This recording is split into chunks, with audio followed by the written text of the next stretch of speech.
So hello guys, ako nga pala si Junior Rolando. Bago muna sa lahat, yun, mag-exercise muna tayo ng banat sa tagad.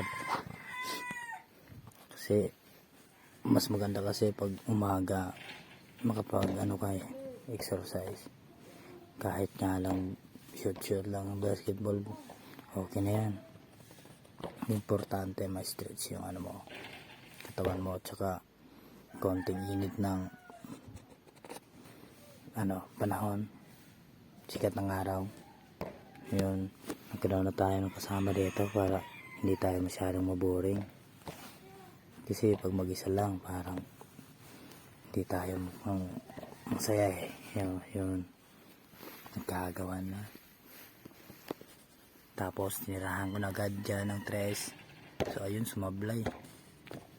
Pangit talaga, minamalas nga.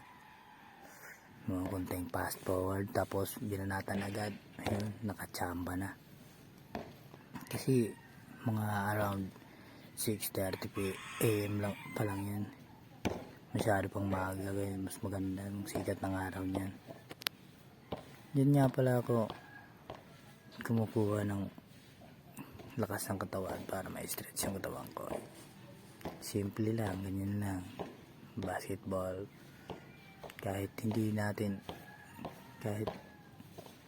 tayo makapaglaro ng importante, masaya tayo sa ginagawa natin. Hindi naman importante na makapaglaro tayo ng mga tournament yan. Importante marunong ka lang. Ayun, kailangang banat, shoot agad. Kinat na natin dyan kasi mukhang matagal na yun. Sinasapak ko na yan eh. Ganda eh, pang Olympics yung kanapan.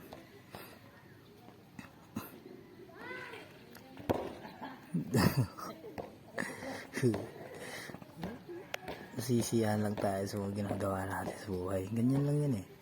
Kailangan lang natin yung masaya tayo, hindi yung puro problema yung nasa utak natin eh.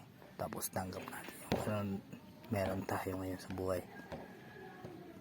Yun yung buhay natin. Kaunting saya, lungkot, kahit may problema, okay lang yan. Importante, hindi lang tayo mawala ng pag-asa, dahil ang buhay ay well lang, parang si Kuya Kim.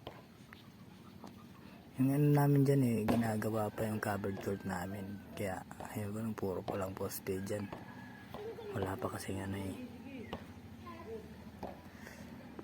wala pang roof dyan, hindi pa nalagyan. Ito, nakikipag-agawan pala dito yung kasama ko eh. Yung nga pala, pamangkin ko yan eh.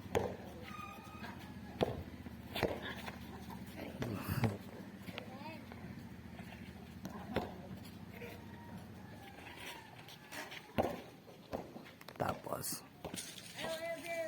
may tumingin, kita nyo yan guys, tingnan nyo lang. May mangyayari dyan eh. Ba't kaya ginano ng bata?